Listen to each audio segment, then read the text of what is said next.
Welcome to the Team Teach podcast. I'm Claire, and in each episode you'll find me talking with an expert guest to learn more about behaviour.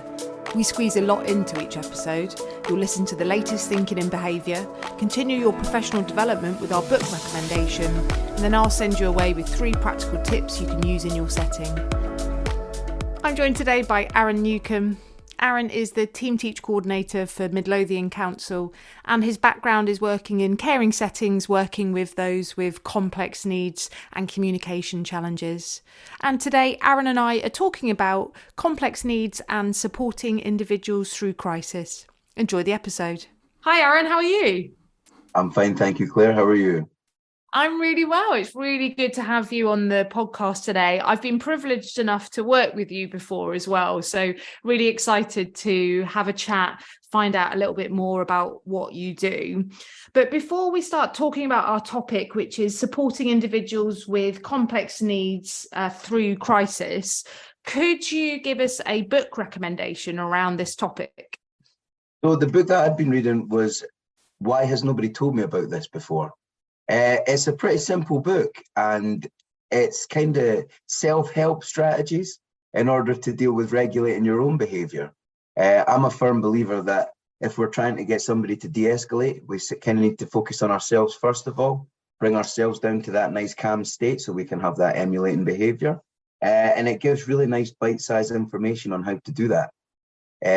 We talk a lot about how good would it be if we had a Team Teach book that had de-escalation strategies and how to deal with somebody swearing at you, turn to page 6, how to deal with somebody jumping from a window, page 12. This book actually has it, but it's for your own self-help stuff. So it's got things like turn to page 12 for points on finding motivation to get up in the morning, and then turn to page 20 on how to deal with calming yourself in a stressy situation. So it's really good, really enjoyable book, and it's not too heavy. It's quite a nice one for the read.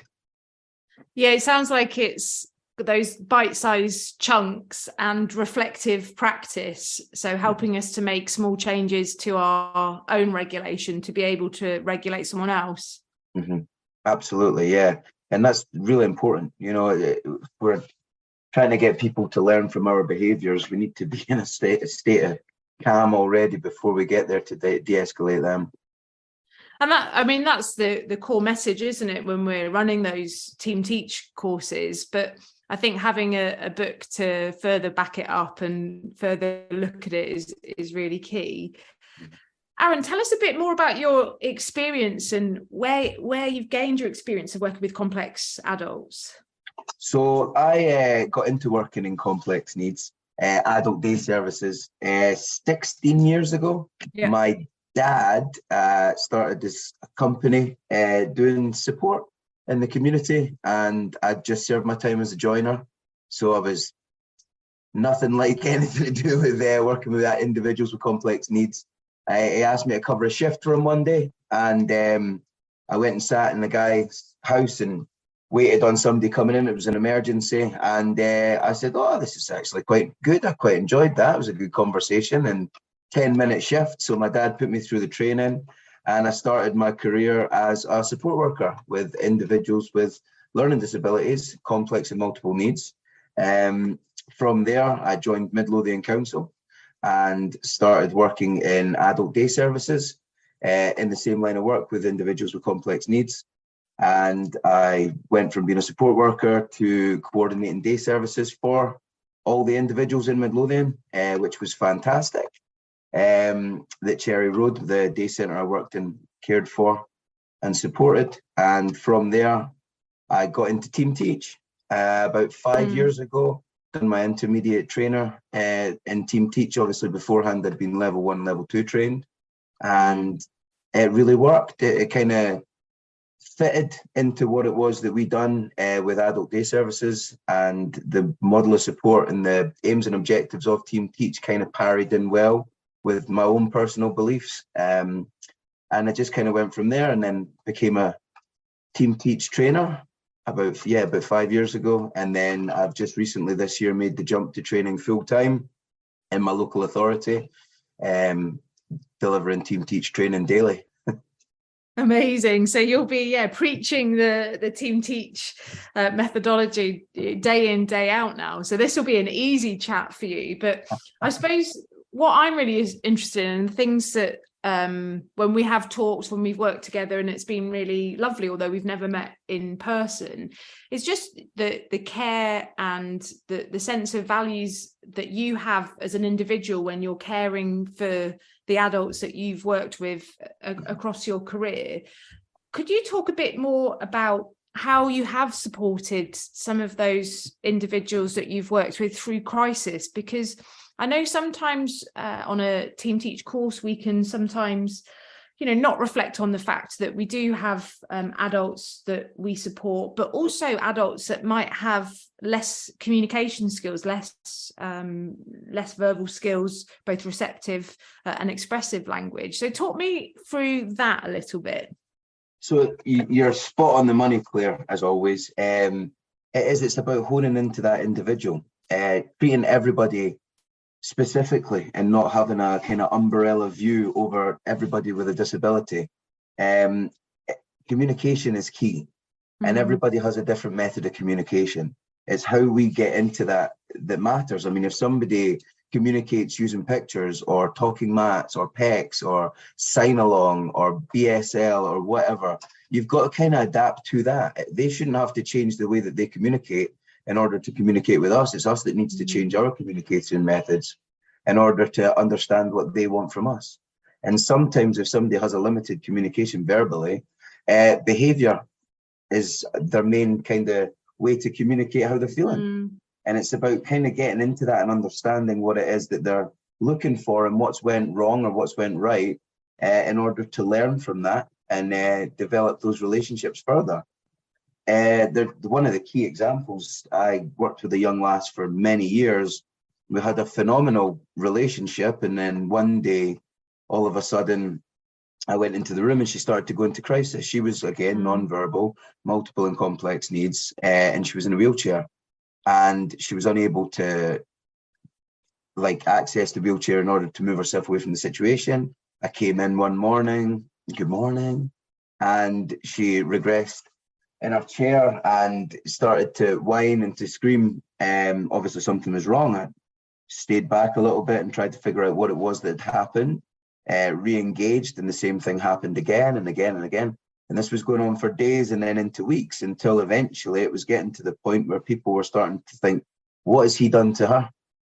What is going on there? There's something not right. And I done what I thought was the right thing, and I still do believe, is call a stakeholders meeting in order to gather as much information about somebody as possible, because so often things can fall through the cracks and we don't pick up on everything, but others might know what's going on, and that can fill in or finish off that jigsaw.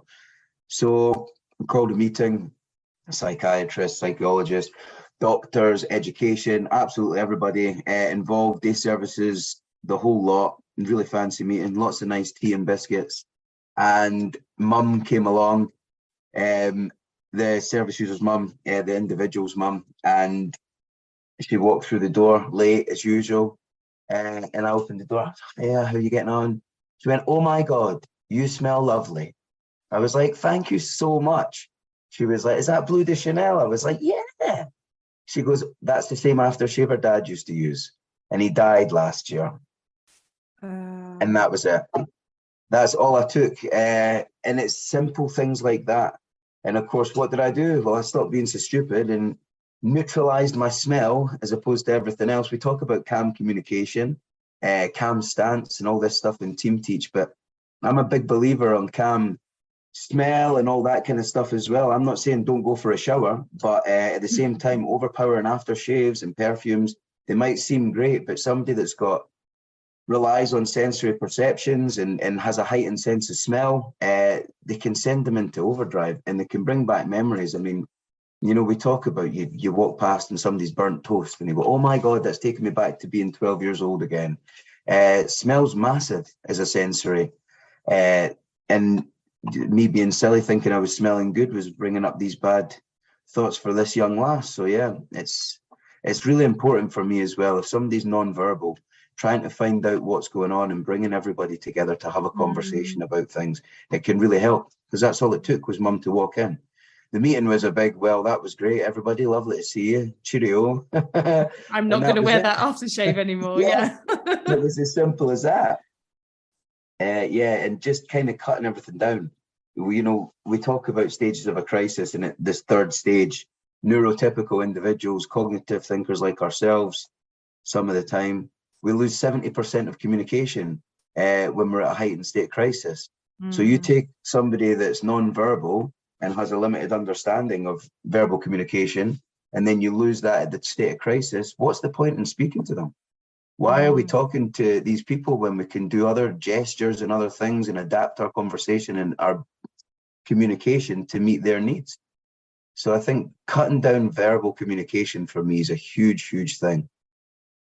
To support that person through crisis. And it makes complete sense, doesn't it? Where if we're supporting with an individual with less communication skills, that we would adapt, like you said at the beginning, and fit with that individual to meet needs. But I suppose when that individual's going through crisis, and I'm sure that you've seen various levels of crisis and quite difficult situations for staff members, I suppose what can happen is that it's hard to remember those things when we're going through that crisis cycle a little bit. And just drawing us back really to your initial recommendation of that book, some of it is about trying to manage yourself as well in that moment, because it's easy to forget those little things. Yeah, absolutely. I mean, we talk about emulating matching behaviors. If I'm stressed and my hands are waving up above my head and somebody's non-verbal, I mean, that's a clear indication that something's not right, and it really does help. That book is fantastic about giving you some tips on how to keep yourself calm, taking yourself to that happy place, and just kind of bringing yourself down. Because if you can lower somebody down, that fantastic video about de-escalation that I sometimes play through Team Teach, about sitting down, do we sit down because we can regulate ourselves better from a seated position? No, I'm not wanting to sit down. Okay, I'm going to sit down.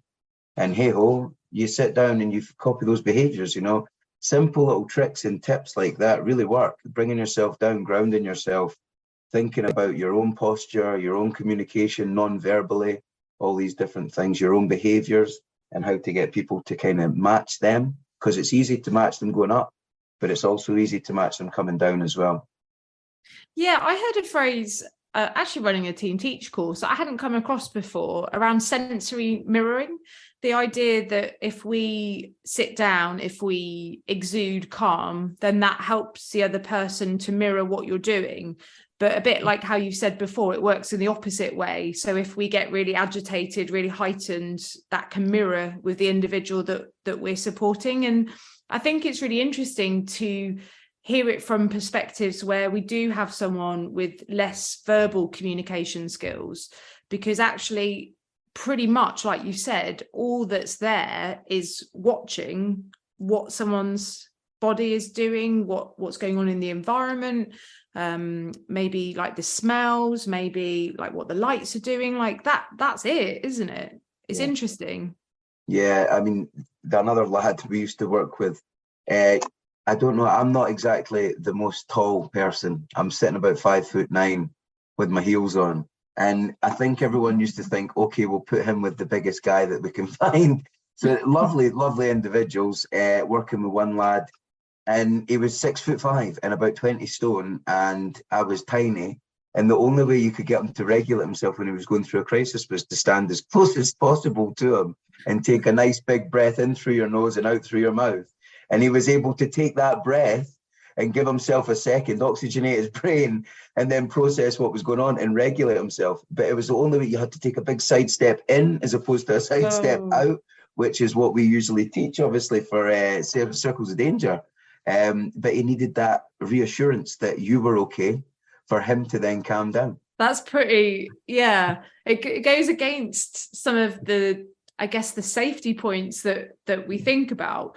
But going back to a point you made earlier about knowing your individuals, isn't it? What works for one person isn't going to work for another, because I'm thinking of some individuals that I've worked with that I definitely wouldn't be taking a step in and taking a deep breath in, because my hair might get pulled. Yeah, absolutely. And then, as I said, it's totally about knowing the individual that you're working with. You know, I could only do that because I had that relationship with them. And that was all he needed to calm down. And it's that judgment call. You know yourself, your clients. And I think working with people and individuals with complex and multiple needs, you have to really know who it is you're working with, because you can't generalize them at all. They have different communication patterns, they have different needs, they have different abilities, and treating everyone with the same kind of, as I said earlier, umbrella approach just doesn't work. No. I remember when we've worked together before, Aaron, you've talked about something and it stayed with me, actually. You've talked about like that idea where when you've got an individual with multiple complex needs, less communication skills, and they're exhibiting a behaviour that we might perceive as challenging or concerning or distressing, however we want to label it. And you've talked before to me about almost having to be like a detective as a practitioner and kind of going through everything to figure out what's going on. Could you tell me a bit more about that process? Because I found that really interesting when we've talked about that before. So it's just about, once again, knowing your client. I mean, we're looking at things and for people to tell us what's wrong, and sometimes they don't have that ability to do so. It's a bit like getting your big old investigative microscope out, or your magnifying glass, and going around and looking for things. Is the temperature right? Is the sound right? You know, sensory things are fantastic with people with sensory perception issues. So bringing things down, I mean, we talk about, oh my gosh, look at these bubbles. Isn't that fantastic? How calming are the bubbles? Well, they can have the complete adverse reaction on most people. Popping of bubbles is a bit too much stress for them. They don't want to have these things in their face. Other things as well, lighting, sound. Sound's a huge one. You do a lot of stuff with individuals with ear defenders, and I know we're going away from using them now, unless it's an absolute crisis and it's needed. But yeah, like using sensory spaces and having them available to people to use so that they can regulate their own behavior. Because at the end of the day, we're not trying to control people's behavior. We're trying to get them to learn how to regulate their own behavior. And if somebody, especially, you know, people with autistic spectrum disorder and all these different kinds of things, they need that deep pressure touch, some of them. It's the same for sound, it's the same for light. It's just about getting to the bottom of what it is that individual's looking for, and then finding out what it is and adapting to their needs. It's such a key phrase, though, and I know it comes up quite a lot in Team Teach courses, but that adapting to needs rather than controlling to get someone to fit within the lens that we need them to fit.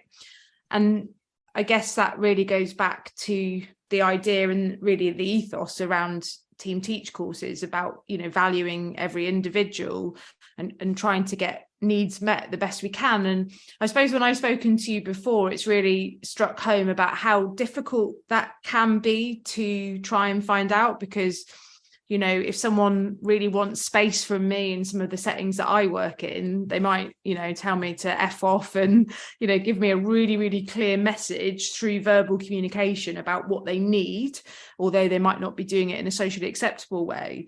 And getting to the bottom of that, I think, with verbal skills is quite intuitive to me. But I know that's going to be different. That's a different process with someone that can't express their needs in the same way.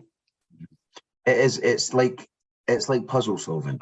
I mean, we went to a young lad when I first started out in this industry, a long time ago. Went to go and work with a guy, and I'd worked with him in his day service placement. And I used to pick him up on a Monday morning, take him into Edinburgh. And he'd just gone through a huge transition from home life to his own 24-hour care. And it worked, and they'd done it really well. And it was a fantastic transition. Everything was done at the right times. Everything was given loads and loads of space. And he just done it, and he hit the ground running. Went to pick him up one day, and the staff came running out the house. Oh my God, he's in crisis. He's not going well. It's not a good day. He's hit two of us. I was like, oh great, okay, I'll go in. with my all-knowing power, and I'll just diffuse this situation, stand back, watch me go. And I walked in, and I hadn't been team teach trained at this time. I didn't know my stages of crisis. I didn't know that he'd gone through all 3 of them, and he was on 4 and 5, and I've came in and just put that kettle right back to boiling point.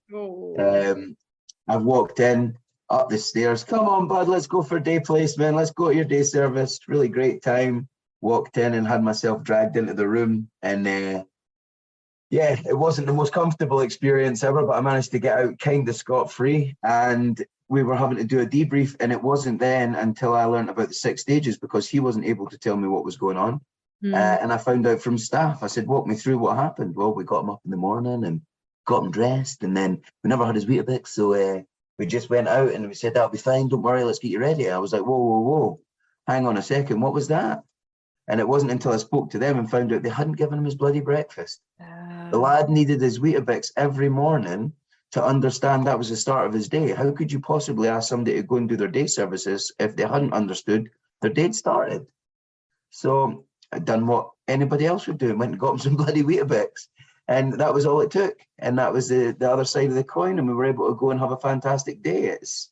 It's a real chore. And it's a hassle trying to find out what's going on. But it's something we as practitioners need to do, because some of these people don't have the ability to tell us what's wrong. And we need to dig deeper and need to look into things to find out what it is that's going on. Yeah, and that digging deeper, that really being the thinking brain for that individual that isn't able to express needs in the same way. And it's quite easy, I think, to get into quite negative patterns of behavior of someone trying to communicate needs. So it might be, I grab someone's hair and actually then I get a bit of quiet time and I get Weetabix or something to that effect, and then I get my need met through that negative behavior. It's interesting how it can loop in the opposite way. I'm conscious of time, actually. I have worked with you before and know that we could talk for hours on end working together, but just wondered about 3 tips just to summarize the episode. So yeah, it's, for me, communication, massive, and how you adapt your communication to meet that individual you're working with. They shouldn't adapt to meet you. I mean, you don't go to Italy and expect everyone to speak English, although we are kind of bad that way. But you know what I mean? I would go to a foreign country and try and learn some kind of phrases to try and get myself through. It's just the exact same. Language and communication. The other one, keeping yourself calm, trying to regulate yourself before you try to regulate somebody else. Because if you're up at the 9s, then they're more than likely to match where you are. And the other one is probably perceptions and how sometimes we can perceive things differently.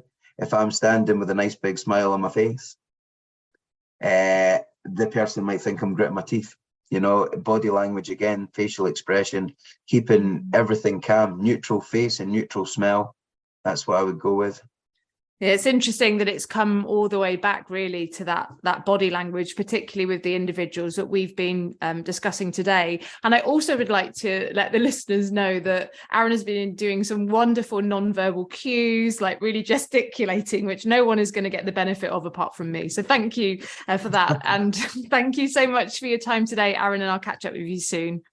Thank you very much, Claire. Lovely to speak to you. Bye-bye. You've been listening to the Team Teach podcast. It's been great to have you here with us as we discuss behaviour, communication, and the ways we can best support those in our care. Thanks again, and I'll see you next time.